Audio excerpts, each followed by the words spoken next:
수백억 원짜리 미국 함정이 고철 덩어리가 된다면 믿으실 수 있나요? 드넓은 중동 바다 한복판에서 고장난 이 함정은 비용도 비용이지만 다시 미국 본토로 가져가야만 수리가 가능한 상황이었습니다. 전 세계 어느 나라도 시도조차 하지 못한 이 수리를 단 한 나라만이 자신 있게 나섰습니다. 바로 대한민국이었습니다. 수리가 시작된 지 단 7일 만에 완벽한 결과를 보였고 CNN에서 보도된 이 내용은 전 세계를 충격에 빠뜨렸다고 하는데요. 과연 어떤 사연인지 지금 알아보겠습니다. 해군에서 22년을 일하며 온갖 일을 다 겪어봤다고 생각했어요. 천둥번개가 몰아치는 폭풍 속에서도 레이더를 고쳤죠. 적 미사일이 머리 위로 날아가는데도 컴퓨터를 수리했답니다. 하지만 USS 프리더모에서 벌어진 그 일만큼은 정말 상상도 못했습니다. 우리 배는 칼로 버터를 자르듯 파도를 가르며 나아갔답니다.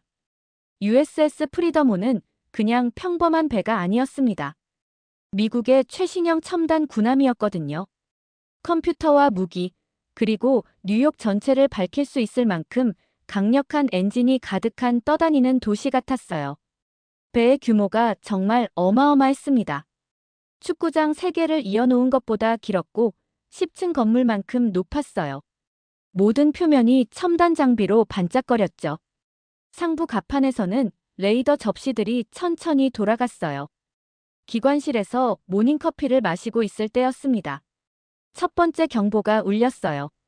날카롭고 긴급한 소리가 기계들의 끊임없는 웽웽거림을 뚫고 나왔죠. 저 소음이 뭐죠? 젊은 수병 토미가 물었어요. 그의 얼굴에 제가 느끼는 것과 같은 당황이 보였습니다. 대답할 새도 없이 불빛이 한 번, 2번 깜빡이더니 완전히 꺼져버렸어요. 며칠째 발밑에서 윙윙거리던 엔진 소리가 갑자기 멈췄습니다. 이거 안 좋은데. 떨리는 손으로 커피잔을 내려놓으며 중얼거렸습니다. 비상등이 켜지면서 모든 것이 으스스한 빨간빛에 물들었어요. 데이비스 함장의 목소리가 비상 라디오를 통해 들렸습니다. 억눌린 공포가 섞인 긴장한 목소리였죠. 전 승무원 배치. 시스템 고장 발생. 훈련이 아니다. 공구함을 집어들고 조타실로 달려갔어요. 그곳에서 본 광경에 속이 바닥까지 곤두박질 쳤답니다. 모든 화면이 까맣게 꺼져 있었어요. 평소라면 지도와 레이더 판독치, 시스템 상태를 보여주던 수많은 모니터들이 줄줄이 암흑 상태였습니다. 조타수가 아무리 힘껏 돌려도 조타륜이 움직이지 않았어요. 엔진 조종 장치는 완전히 죽어버렸죠. 단순한 전등 스위치조차 작동하지 않았답니다. 제시카, 데이비스 함장이 제가 들어오는 걸 보고 불렀어요. 절망이 섞인 날카로운 목소리였습니다. 고칠 수 있다고 말해줘. 간단한 문제라고 말해달라고. 죽어버린 조종판들을 바라보며 머릿속이 복잡했어요. 기술 전문가로서 수많은 위기와 비상사태를 겪어왔지만 이런 건 처음이었습니다. 한 시스템만 고장난 게 아니었어요. 모든 게 동시에 망가진 거였답니다. 마치 배의 뇌가 그냥 죽어버린 것 같았어요. 조타실의 침묵이 귀를 먹먹하게 했습니다. 함장님, 겨우 속삭이듯 말했습니다. 이렇게 심한 손상은 처음 봅니다. 마치 누군가 배 전체의 플러그를 뽑아버린 것 같아요. 사흘이 지났는데 상황은 시간이 갈수록 더 악화되고 있었어요. 배가 욕조 속 코르크마개처럼 이리저리 흔들려서 모든 사람이 배멀미에 시달렸죠. 전력이 없으니 타는 듯한 사막 더위에도 에어컨을 틀 수 없었어요.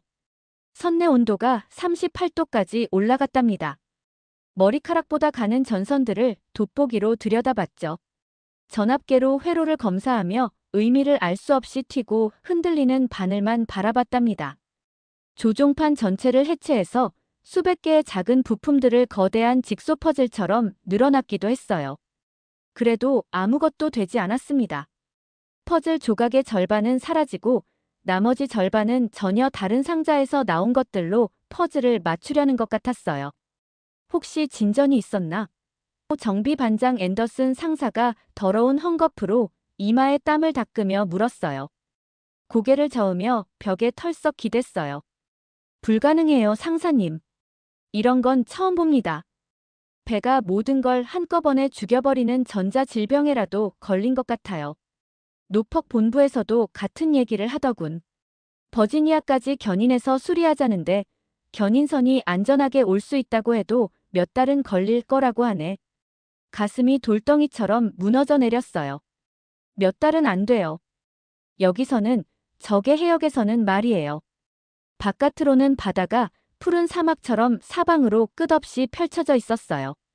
우리는 아래에서 적 잠수함들이 지켜보고 있을지도 모르는 상황에서 무력하게 떠다니는 표적이었답니다. 여기 머무는 매 시간이 위험을 더욱 키웠어요. 그때 데이비스 함장이 우리를 모두 통신실로 불렀습니다. 그의 표정이 이상했어요. 자신이 하려는 말을 믿을 수 없다는 듯이 계속 고개를 저으며 손에 든 메시지를 들여다봤답니다. 여러분, 천천히 말을 시작했습니다.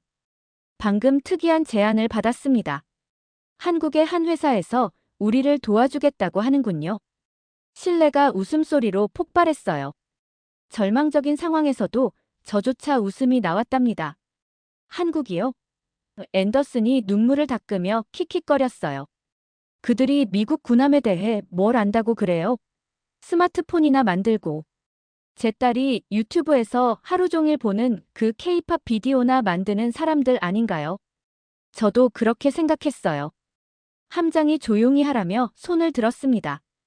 하지만 아무 회사가 아닙니다. 현대중공업이에요. 배를 만드는 회사죠. 웃음이 멈춰졌어요. 현대라면 들어본 적 있었거든요. 자동차와 전자제품을 만드는 회사였죠. 하지만 배요? 기밀 기술이 담긴 군함을 말이에요.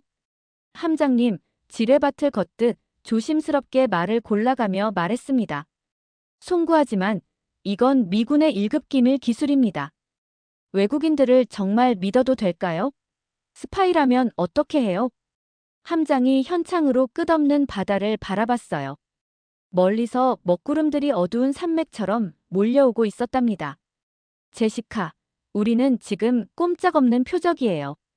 기다리는 매 시간이 더 큰 위험이죠. 펜타곤에서는 미국의 도움을 3개월 기다리거나 한국인들에게 기회를 주거나 둘 중 하나라고 하는군요. 집에서 뉴스를 보며 걱정하고 있을 아내 사라 생각이 났어요. 적의 해역 한복판에서 물고기 밥이 되고 싶지 않았답니다. 그들이 우리에게 뭘 원하나요? 물었어요.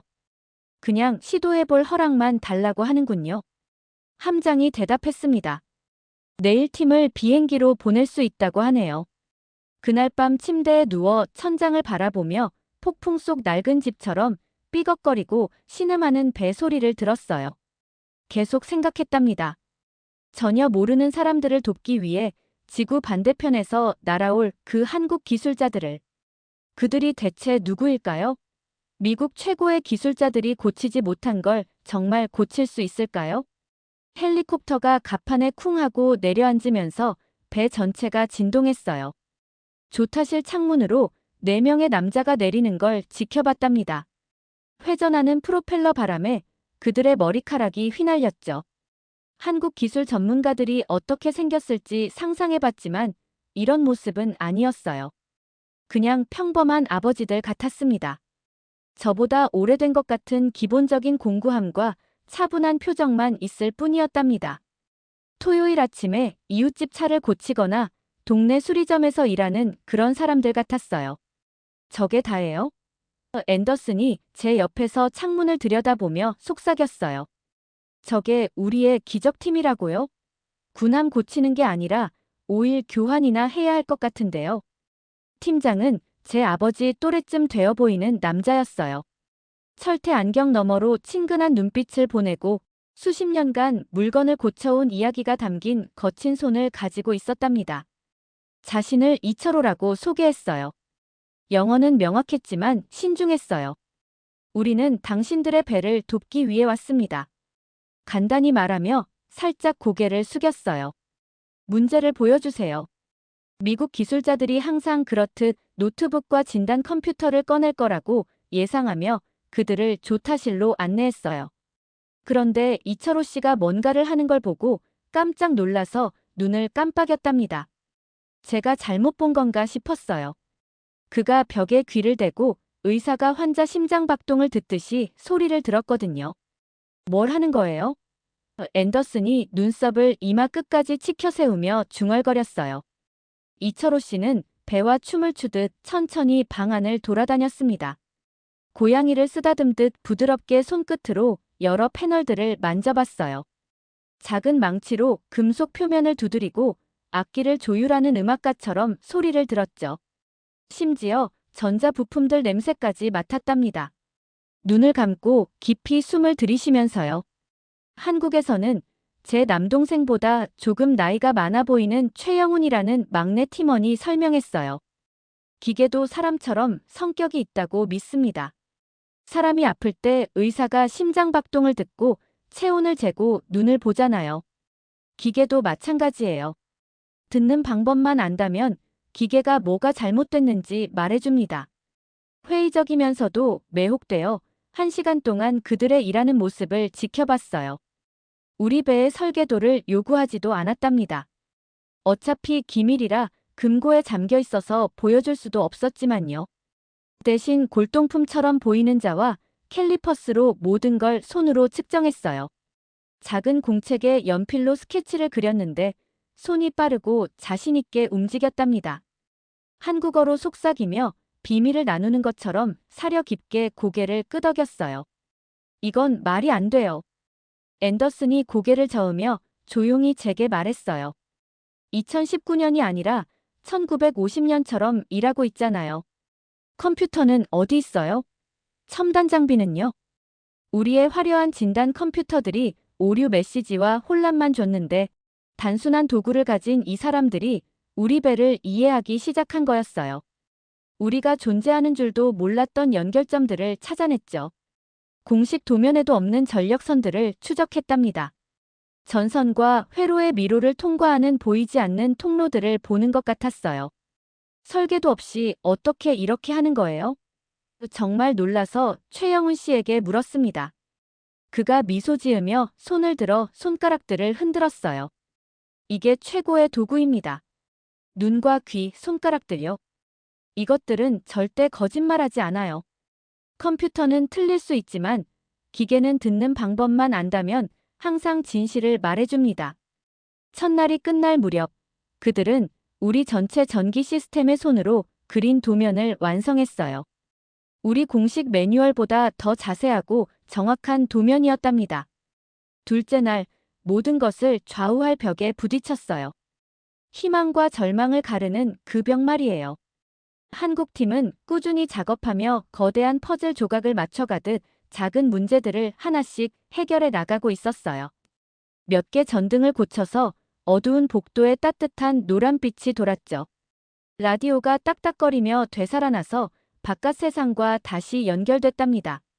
심지어 식당의 커피 머신까지 다시 작동해서 신선한 커피 향이 공기를 가득 채웠어요. 하지만 그때 문제의 핵심에 도달했어요. 이 악몽의 중심에 숨어있던 괴물 말이에요. MK47 통합 제어 시스템이었습니다. 이거예요. 구석에서 불길하게 윙윙거리는 냉장고 크기의 금속 상자를 가리키며 이철호 씨에게 말했어요. 이게 모든 걸 통제합니다. 조타, 엔진, 무기, 레이더까지요. 이게 없으면 우리는 그냥 떠다니는 고철 덩어리예요. 그런데 완전히 죽어버렸어요. MK47은 그냥 평범한 장비가 아니었어요. 미국의 한 회사에서만 만드는 기밀 기술로 개발하는데 수년이 걸렸답니다. 매뉴얼은 전화번호부보다 두꺼웠고 제게 두통을 안겨주는 전문 용어로 가득했어요. 고장나면 수리할 수 없었죠. 교체해야 했어요. 그런데 교체품을 구하려면 재고가 있다고 해도 몇 주, 어쩌면 몇 달이 걸릴 거였답니다. 끝났어요. 앤더슨이 손을 들며 포기하듯 암울하게 말했어요. 게임 오버입니다. 아무도 저걸 고칠 수 없어요. 정비사들이 몇 달씩 시도하다가 포기하는 걸 봤거든요. 하지만 최영훈 씨는 이미 장비 옆에 무릎을 꿇고 오실로스코프를 꺼내고 있었어요. 1960년대 박물관에서나 볼 법한 구식 기계였답니다. 화면은 제 스마트폰보다 작은 초록색이었어요. 거미가 거미줄을 치듯 여러 지점의 가느다란 전선들을 연결하고 전자 심장 박동처럼 화면을 가로지르는 물결 모양 선들을 지켜봤답니다. 이상한 소리를 듣는 개처럼 고개를 갸웃하며 조용히 말했어요. 여기 아주 흥미로운 패턴이 있네요. 뭐가 보이세요? 제게는 아무 의미 없는 구불구불한 선들을 들여다보려고 그의 어깨 너머로 몸을 기울였어요. 연필로 가리키며 화면을 보여줬어요. 제 눈에는 무작위 낙서 같아 보이는 패턴들이었답니다. 하지만 그의 눈이 뒷마당에서 보물을 찾은 것처럼 반짝였어요. 시스템이 완전히 죽은 게 아니에요.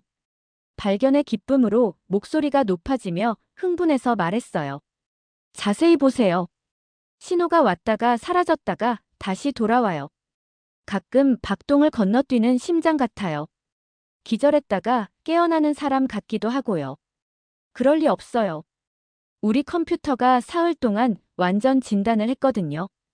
완전히 타버려서 수리 불가능하다고 나왔어요. 컴퓨터는 아주 똑똑해요. 이철호 씨가 제 할아버지를 떠올리게 하는 부드러운 미소를 지으며 말했어요. 하지만 때로는 제 잘남에 너무 빠져있죠. 때로는 간단한 문제가 컴퓨터에게는 아주 복잡해 보여요. 벽에 비친 그림자를 보고 괴물이라고 생각하는 것처럼요. 그들은 밤새도록 그 물결 모양 선들을 연구했어요. 자와 색연필로 손으로 차트를 만들고 아름다운 예술작품 같아 보이는 한국어로 메모를 했답니다. 새벽 3시쯤 의자에서 졸았는데 목이 뻣뻣해서 깨어난 새벽녘에도 그들은 여전히 작업하고 있었어요. 눈은 피로로 빨갛게 충혈됐지만 손은 멈추지 않았답니다. 문제를 찾았습니다. 최영훈 씨가 등을 쭉 펴고 폭풍구름 사이로 뚫고 나오는 태양처럼 미소 지으며 발표했어요. 눈을 비비고 똑바로 앉았어요. 뭐예요? 뭐가 잘못된 거죠? 시스템이 너무 뜨거워져요. 온도가 올라가면 뇌가 제대로 작동하지 않아요. 고열에 시달리는 사람처럼요. 모든 게 혼란스럽고 이상해지는 거죠. 제가 어리둥절한 표정을 짓자 이철호 씨가 설명했어요.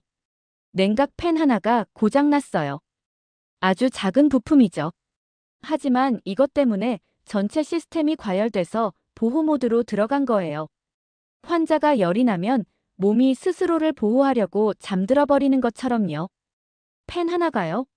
믿을 수 없다는 듯 물었어요. 겨우 펜 하나 때문에 이 모든 일이. 작은 나사 하나가 빠져도 비행기가 추락할 수 있어요.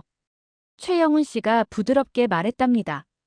기계는 사람 몸과 같아요. 작은 부분 하나가 아프면 전체가 아파지죠. 앤더슨이 의자에서 벌떡 일어났어요. 그럼 펜만 교체하면 되는 거예요? 정말요? 맞습니다. 이철호 씨가 고개를 끄덕였어요. 하지만 특수 펜이에요. 일반 부품점에서 살 수 있는 게 아니죠. 제 마음이 다시 가라앉기 시작했어요. 그럼 결국 못 고치는 거네요. 아니에요. 최영훈 씨가 미소 지었어요. 우리가 만들 수 있어요. 그 말을 듣고 모든 사람이 얼어붙었답니다. 만든다고요? 제가 더듬거렸어요. 한국에서는 없는 부품을 만드는 게 당연해요. 이철호 씨가 차분히 설명했어요. 우리는 처음부터 모든 걸 만들어야 했거든요. 전쟁 후에 아무것도 없었을 때부터요. 그래서 우리는 창조하는 법을 배웠죠. 다음 6시간 동안 정말 기적을 목격했어요. 그들은 선내에서 구할 수 있는 재료들을 모았답니다.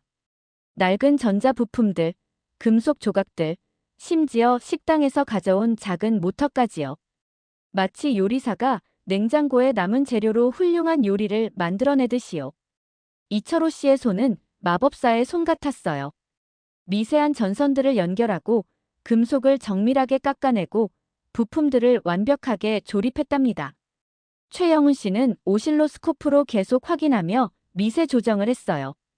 다른 두 팀원은 측정하고 계산하며 도왔죠. 이게 정말 될까요? 반신반의하며 물었어요. 한국 사람들은 불가능하다는 말을 잘 안 해요. 최영훈 씨가 답했어요. 우리 할아버지들이 일제강점기를 버텨냈고 우리 아버지들이 한국전쟁 폐허에서 나라를 다시 세웠어요. 우리는 포기하지 않는 법을 물려받았답니다. 오후 3시 새로 만든 펜을 MK47에 설치했어요. 이철호 씨가 전원 스위치를 올렸답니다. 처음엔 아무 일도 일어나지 않았어요. 그런데 갑자기 시스템에서 삐 소리가 났죠. 그리고 하나씩 천천히 화면들이 켜지기 시작했어요. 초록색 불빛들이 반짝이고 스피커에서 전자음이 흘러나왔답니다. 살아났어요. 앤더슨이 소리쳤어요. 정말 살아났다고요. 조타실 전체가 환호성으로 가득 찼어요. 승무원들이 서로 껴안고 기뻐했답니다. 저도 모르게 눈물이 났어요. 이철호 씨가 제게 다가와서 말했어요. 기계는 사람과 같아요. 사랑과 인내로 대하면 다시 살아날 수 있어요. 그날 저녁 페르시아만의 석양을 바라보며 많은 생각이 들었어요. 22년 동안 해군에서 일하면서 첨단 기술만이 답이라고 믿었답니다. 더 빠른 컴퓨터, 더 정교한 장비, 더 복잡한 시스템들이요. 하지만 한국에서 온 4명의 남자들이 제게 다른 걸 가르쳐줬어요. 때로는 가장 고된 문제의 답이 가장 단순한 곳에 있다는 것을요. 첨단 기술보다 더 중요한 건 그것을 다루는 사람의 마음이라는 것도요. 그들은 단순히 우리 배를 고친 게 아니었어요. 제게 겸손함을 가르쳐줬답니다. 다른 나라, 다른 문화에서도 배울 게 많다는 것을요. 그리고 무엇보다 포기하지 않는 정신의 힘을 보여줬어요. 한국이라는 나라에 대해 새롭게 알게 됐어요. K-팝이나 스마트폰만 만드는 나라가 아니라 불굴의 의지와 깊은 지혜를 가진 사람들이 사는 곳이었답니다. 그들의 손에는 단순히 기술이 아니라 마음이 담겨 있었어요. 가끔은 기적이 가장 예상치 못한 곳에서 가장 평범해 보이는 사람들로부터 온다는 것을요. 이상으로 오늘의 사연 마치겠습니다. 구독과 좋아요 꾹 눌러주시고 사연에 대한 댓글 남겨주시면 영상 제작에 큰 힘이 됩니다. 이 영상을 보시는 모든 분들께 행복이 가득하기를 바라겠습니다.